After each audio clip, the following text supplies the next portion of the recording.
friends, I'm here on the beautiful campus of Western Kentucky University, hanging out with Mr. Lincoln, sitting here in front of the Kentucky Museum.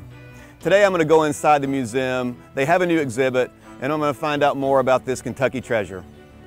So, Mr. President, any words of wisdom? Kentucky barbecue is mo better. Anything else, Mr. President? Go Hilltoppers! Right on, Abe. Yeah, go Tops!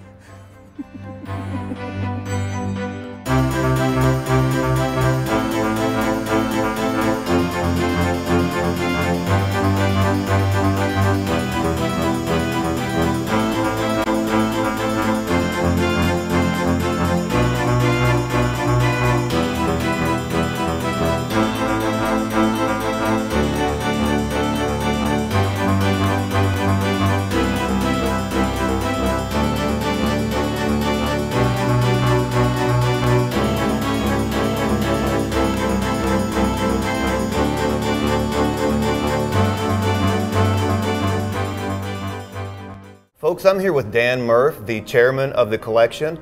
And Dan, I want you to tell us a little bit about the exhibit here. Sure, it's the actual tools, the ordinary tools that Americans have used to achieve extraordinary things. The actual tools or instruments that have shaped American history. And so the exhibit is titled what now? The Instruments of American Excellence Collection. And it's only been in existence for about a month? Well, it's been open for 3 weeks now, but it's been in the works for the last 2 years. Of course. It's been a huge process involving a lot of people all over the university and actually collecting and acquiring these items.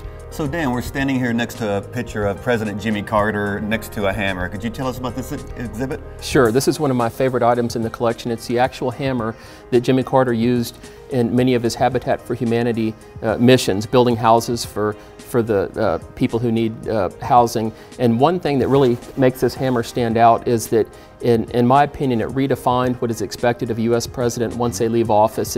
They're now required to actually get off their couch and do something as opposed to sit and write their memoirs for the rest of their career. And this one hammer kind of changed what I think you will see in the future with future presidents once they leave office. And this is great. You can actually see that Jimmy Carter etched his initials into Absolutely. the handle. Fabulous. Absolutely. So Dan, tell us about this instrument of American musical excellence. Well, this is a big one here. This is one of the actual microphones used at Sam Phillips Sun Studios in Memphis. This microphone was actually used on the earliest recordings by Elvis Presley, Johnny Cash, Jerry Lee Lewis, Carl Perkins.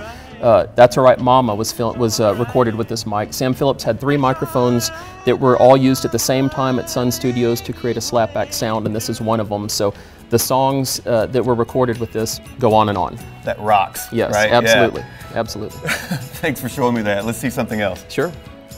So Dan, I understand that you have to wipe lipstick smudges off this plexiglass? That's what I understand, yes. This is a popular piece with a lot of students on campus. I will say that, well, first off, let me explain. This is one of Tony Hawk's earliest skateboards. You can see all the scratches on here, and it's a neat piece to have, but we made an intentional point to have items in this collection that would appeal to students on campus as well. So it's not your grandmother's stuffy museum. There's a lot of stuff in here. Also, if we can back up here, I'd like to show you, this is Dr. Robert Ballard's camera housing that was used to discover many of his, if not all of his, famous shipwreck discoveries, from PT-109 to USS Yorktown to, most famously, the Titanic. So the world for the first time saw those shipwrecks through this lens right here. So this is a great piece from Dr. Ballard.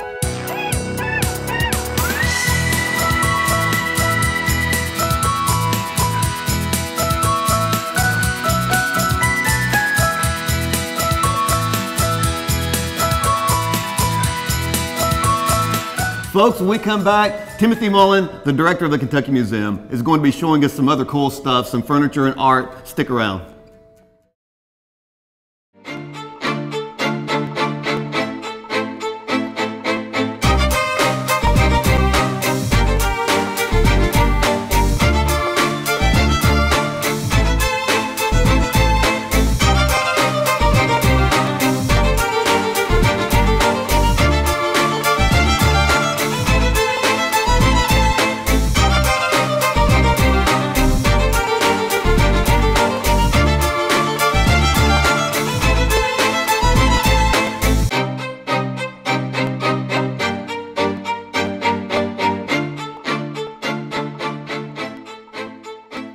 So Timothy, we're standing here in front of some very ornate household furnishings. Tell us about this collection here. This was, in fact, the first major collection to the university in 1929.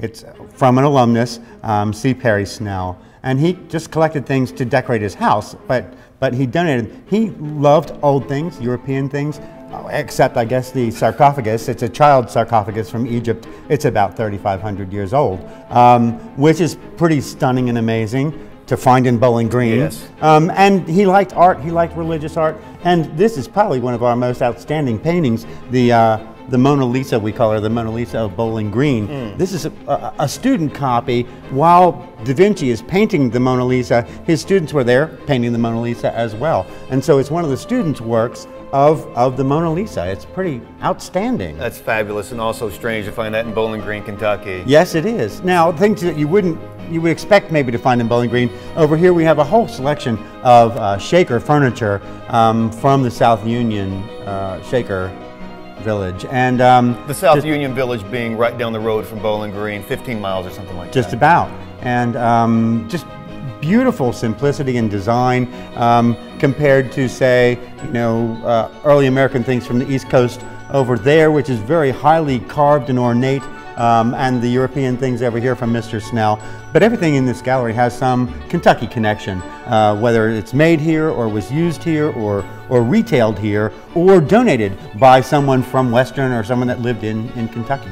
So you can come to the museum and see something as old as an Egyptian sarcophagus, something as old for United States standards as Shaker furniture. And Correct. What else can people find in the Kentucky Museum? Well, up to very, very modern things in this exhibit. We've got, furniture made in the 1960s and 70s down at the other end of this gallery, just for contrast. But we've got a wonderful exhibit on Duncan Hines. We have a quilt gallery, because we have a pretty extensive quilt collection that's actually been displayed around the world, and a Civil War exhibit principally about what takes place during the Civil War here in Kentucky. We also have Kentucky writer Robert Penn Warren's personal library here. We have his library and his typewriter and his poet laureate crown, I guess, if that's what you call it, his laurel leaf headpiece. And you have both of those things in the Instruments of American Excellence exhibit now. They're there. His library is in the Special Collections Library here in this building. And you mentioned Janice Hope Giles. We have all of her writings and papers and manuscripts and things here as well. I think Miss Giles did a lot of research here for Yes. some of her, most of her historical novels, right? Yes, she did. And so we've got tons of stuff. Yeah, you certainly did. Come see it. Thank you so much for showing us around. This is a great place. Y'all come to the Kentucky Museum. You can spend a full day here and more and not see everything that's in here. Thank you, Timothy. Thank you very much. It's been fun. Pleasure.